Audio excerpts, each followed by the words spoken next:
Hey, everybody. Welcome to the Prep Life Podcast. This is your founder and CEO of Glam Girl Bikini, Amy Enger. And today I'm joined by my fabulous co host, Leemarie Hossetter. Hey, Lee. Hi, everyone. Hey. All right. We are back and we are doing part two of our Q&A. Thank you to our lovely listeners that have sent us your DMs and your questions from Lee Marine posted an IG question box. So last week, if you missed it, we did a Q&A on first probably like 5 questions hmm that we got. We have several more, and some of these are really in-depth questions where they're more than one part, which we love these. So bring them on. We could Yep. talk for hours about the prep life and um, all of these different issues. So, and we just always like to just, you know, share our experience. Like I've been around a long time, so I've made a lot of mistakes, and I don't want other people to make those same mistakes. So if I can ever like shed some light on like something that I've tried like 10 years ago and since then like new research came out and I realized like there's a more superior method to doing it a different way, hmm which I think as a coach, you have to constantly be evolving within the industry because bodybuilding is such a nuanced sport that it's changing so much. And, it always depends because every competitor is a different and unique individual. But there's certain things that like maybe trendy and then we find out like new evidence, whether it be from just like, more experience in the industry, more repetition with like different athletes and things like that, or there's new research coming out and there's scientific backing of things. So I think anything in science is always evolving and it's important to keep an open mind, especially when you are a coach and always keeping someone's health in mind. And so I think that with saying that, it kind of segues into this first question, which before we hopped online, I was kind of sharing with Lee that, back in the day, like way back in the day when competitors were like getting bloat and discomfort, this is before we even knew like what SIBO was, what a breath test was, what a GI map test was. These things weren't around. And so, they Everly Well came out with this food sensitivity test, which is a blood serum test that kind of tests for your sensitivities. Um, I mean, to me, like I would never recommend that anymore. I don't think they're very valid. I think that if somebody has like truly an allergy to something, they should go to an allergist and get tested for it. So if you truly have a food allergy, that's what you need to do. And then on the bloating and the like just GI like problems, whether it's diarrhea, constipation, like heavy bloating in your stomach, those kind of things, what I've learned over time and working through hormone logics and sitting in on several different client GI map readings, that one, so the FDA has approved it and it I don't wanna pronounce I didn't even list out all the different bacteria and parasites and things that it tests for very accurately approved by the FDA because they were, bacteria strands are like these weird names. But anyways, it's 97% accurate and it's been approved by the FDA. So to me, that I know is great, but also, like, I know for me, I got a GI map and I found out I had H. pylori, which that's easily treated, but it's also like if you eat fermented foods, it exacerbates it. You're feeding the H. pylori. So, you have to go through this whole protocol and different things. And like if you have certain bacteria, like a SIBO breath test will let you know if you have small intestinal bacterial overgrowth. A GI map will tell you if you have like candida or a parasite, all these things that before we really didn't have that kind of technology. And it's so convenient. I mean, it's kind of gross because you have to collect your own stool sample, but literally the UPS or the FedEx, like you literally get the sample, you call a number, and they take it off your porch, like, Wow. within an hour. And then you get this whole reading, and I mean, it has to be read by a doctor, and then the health liaison goes over it. But it's really insightful. And I've been on a lot of calls with clients and um, the health liaison from Hormone Logics, Joanna. She's been on our podcast before, and she just, I mean, I learned something every single time, and every single person has like a different map and different issues. And, there's things that like it's good for me to be on the call because then I can learn like, okay, this person needs to avoid these certain foods. Like for example, I couldn't have like mustard because it had vinegar in it, Mhm. you know? Um, so just like little things like that where it's just helpful to um have something that's kind of been tested. So to answer that long-winded question, I do not believe in food sensitivity tests. I did at one time think that that was like our only hope when we were just kind of like throwing our hands up because we just didn't know what was going on with this individual, and they were clearly having discomfort Mhm. with their digestion. But now I'm just glad that there's different Yeah. routes that you can go that will kind of like solve the problem a little bit better. So when it has to do with gut bacteria, like with your thing where you couldn't have fermented foods, is that something that Mhm. you can work with your gut to kind of fix your or even out or bring up certain gut bacteria so that you can have those foods again? Or is that just Mhm. something that your body naturally it doesn't tolerate? No, I had to kill the H. pylori Mhm. because I And had that yeah, bacteria that was you can causing accept that. it now? I do not have H. pylori, yeah, I do not I have mean, it. that's I treat it, but, like, the GI map showed that I had it, so I could treat it.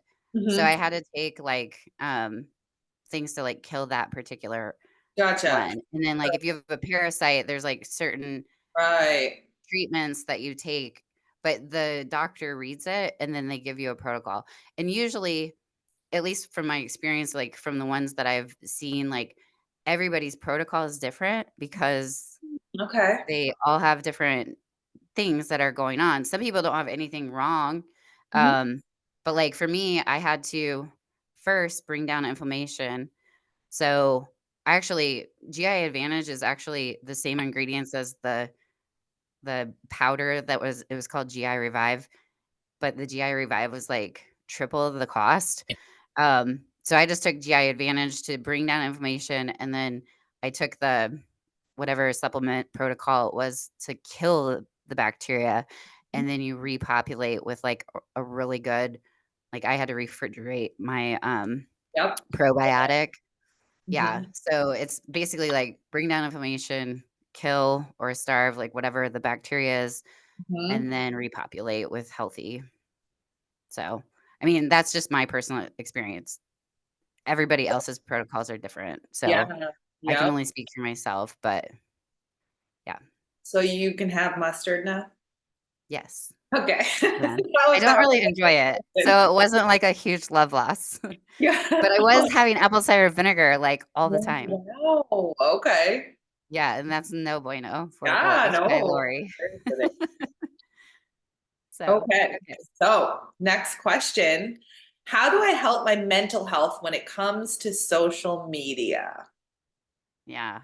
What are Okay. your thoughts on that one? Okay. So I when I have a little protocol when it comes to who I follow on social media, and I think a good thing to have is just a couple of things that you consistently come back to and do like a like clean a house, like how you clean your kitchen or how you clean your bathroom. You may not need to do it every single day, but maybe every couple of weeks, just kind of go through who am I following, how do I feel when I go on social media, how do I feel when I get off social media, and I think a huge thing is how much time do I spend. So I try to have the majority of my time on social media be contributing. So making content, putting out content, responding to people's DMs to me, and have a lower percentage of me consuming. So I try to contribute and make content more than I consume. And then I use it for about three different things. I use it for connecting with friends. So if I have, a friend on social media, I use it to stay connected with their life, or entertainment. So if something just makes me laugh and I just need, a good just zone out laugh kind of thing, Yeah. or for education.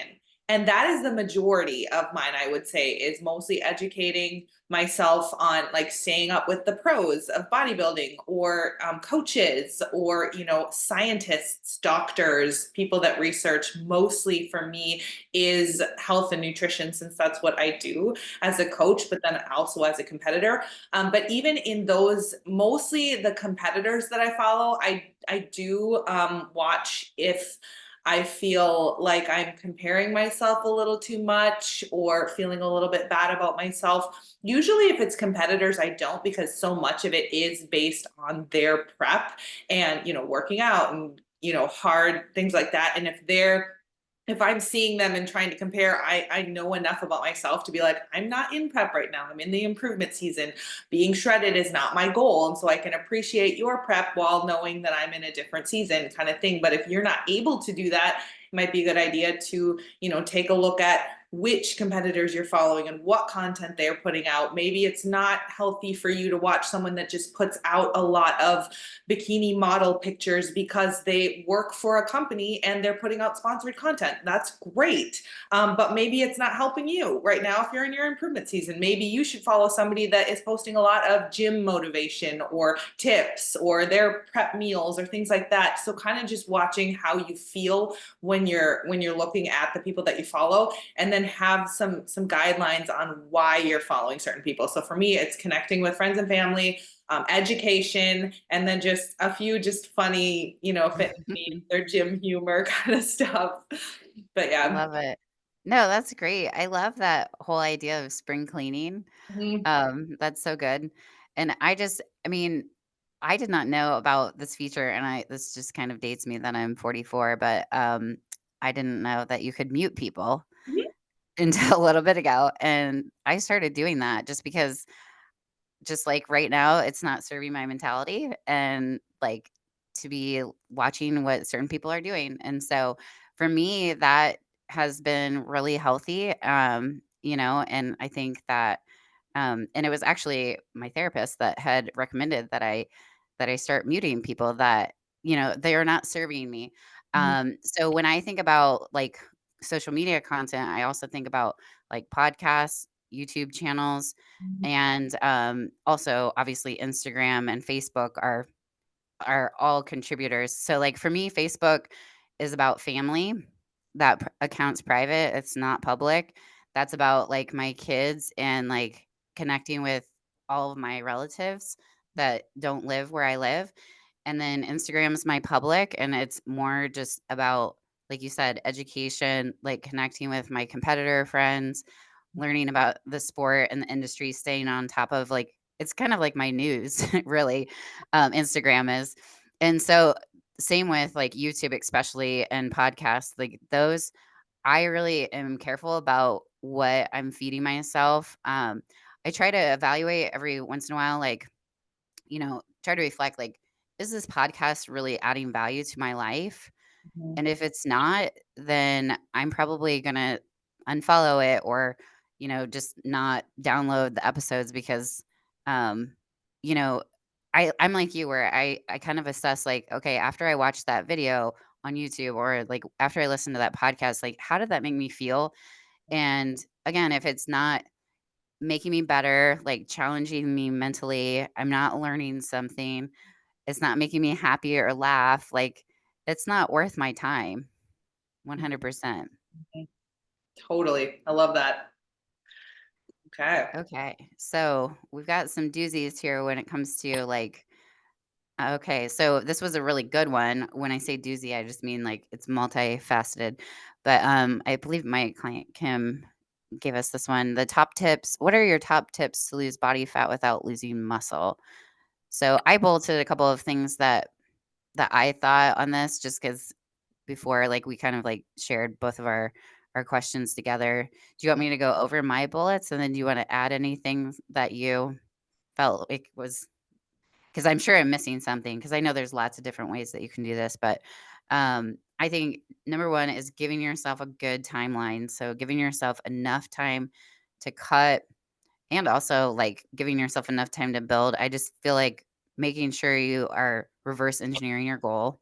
Mhm. Um keeping protein at optimal levels at all seasons, enough to build and support muscle growth. About a gram per pound is about good. Avoiding long bouts of cardio. The cardio is going to be, deteriorating your muscles, especially steady state. It's going to be just catabolizing. You're going to be in a catabolic state, not an anabolic state, which is breaking down the muscle for energy because that's a very readily available energy source.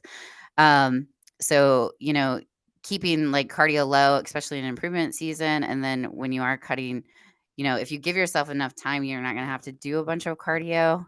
Mhm. Um, and then just staying within reason or striking distance, like in an improvement season and off season. We'll get into that because we have a question from another competitor or another person that about that. And then I think just making sure that you're not taking any sort of extreme measures, which again is just giving your body time. So I guess it kind of comes back to that time and planning because if you have to do extreme measures, you're going to lose a lot of um, muscle in the process of trying to cut. Mhm. So, I think just a couple of things.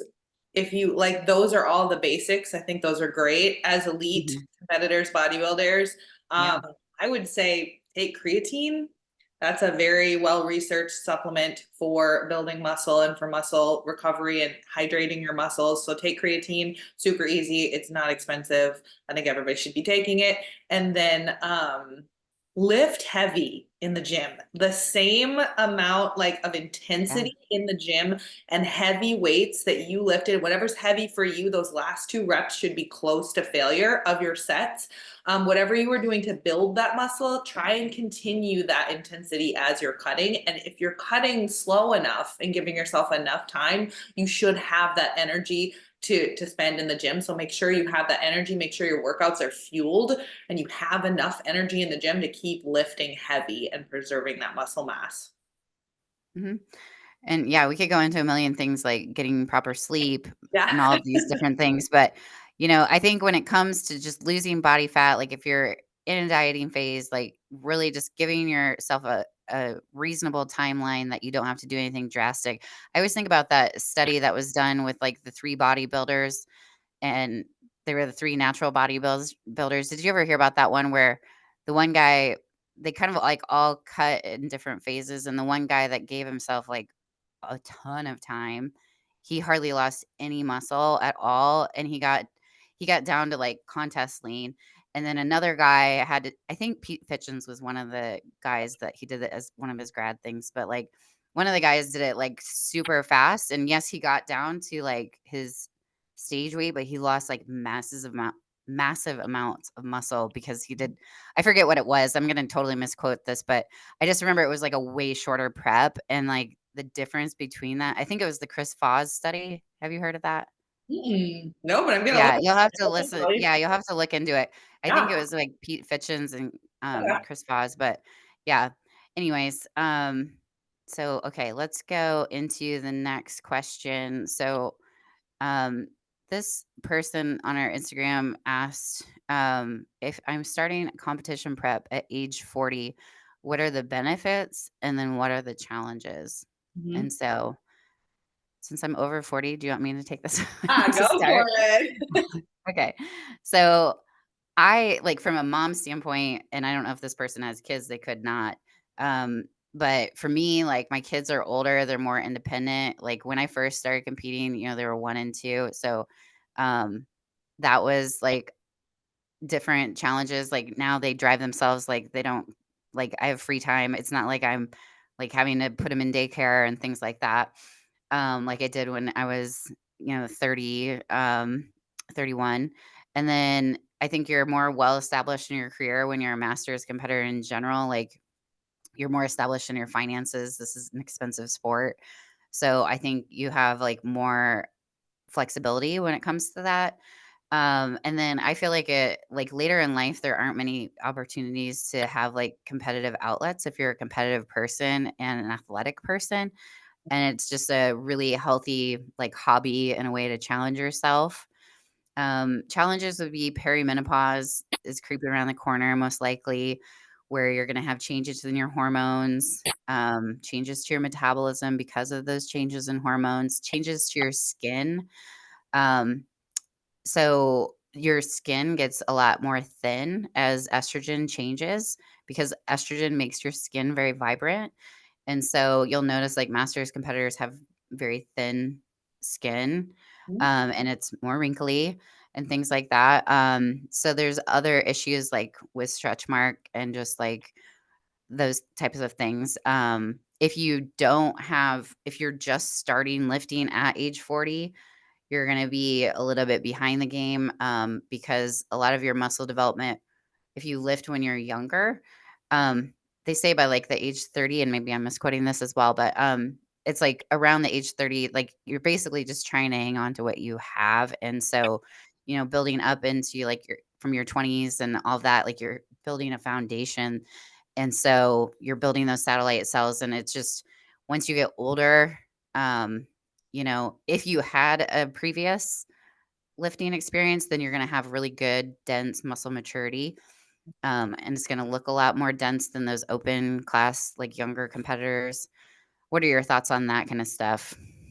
I mean, I totally agree with all of that. I think there are definitely ways it might be more difficult, but on the other hand, the masters competitors that you're seeing nowadays look so good. Like I can't Right. compete with them. Like they look so good, and Well, like you are a masters competitor I know now. I am now. You I gotta include stand yourself. next to them, and I'm like, whoa, okay.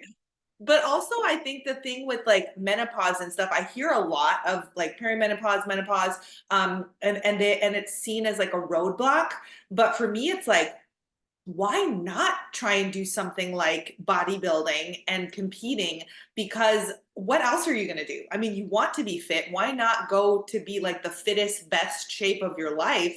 Yes, Mhm. you might have it might take you a little bit longer, but why not do something where you are monitoring your hormones? You are watching and making sure you're eating the best and getting the best nutrition, the best supplements while you go through that, so that it's not as bad and you don't put on a bunch of weight, and you're monitoring it might be a little bit more difficult, but you're going to be able to get like a fantastic body in your 40s, 50s, 60s. I mean, some of these competitors, they look absolutely fantastic. It's like goals for me. Yeah, So, you're always the glass half full girl. I mean, you're like everyone's hype woman. I I love love it. it. We've met some like crazy. I mean, didn't we meet? I mean, I know we've met competitors in their 50s, but I Okay, want to so say 60. no, I met a 70-year-old at the Arnold Fashion Show. She looked fabulous. Like, I have yeah, a client that's competing for the very first time. Today is her birthday. She just turned 61. come She on. looks incredible. I And love this will be her it. first bikini competition in April. And Yes. I mean, it's just age is just a number, you Mhm, know? mhm. Why not start living your best life right now? Like Yes. literally. Yep. Why not? Why not get to be in the best shape of your life? Yeah. Yeah. Love it. Okay, so Okay. we've got like we still have a lot more questions. We've got like a lot of these questions are about like maintenance, bulking, cutting, body fat comp, like when to track it, normal amount of weight gain during improvement season. So I don't know if we want to do just like a special episode kind of centered around um like tracking muscle and fat and Love when that. to like start things like with like if you should bulk and maintenance and all that in another episode possibly. I love Since that. I would love to dive. So here's a little teaser, yeah, guys. I would love to yeah, dive into improvement season because I mean you're in prep right right now. there. This girl's deep in improvement season.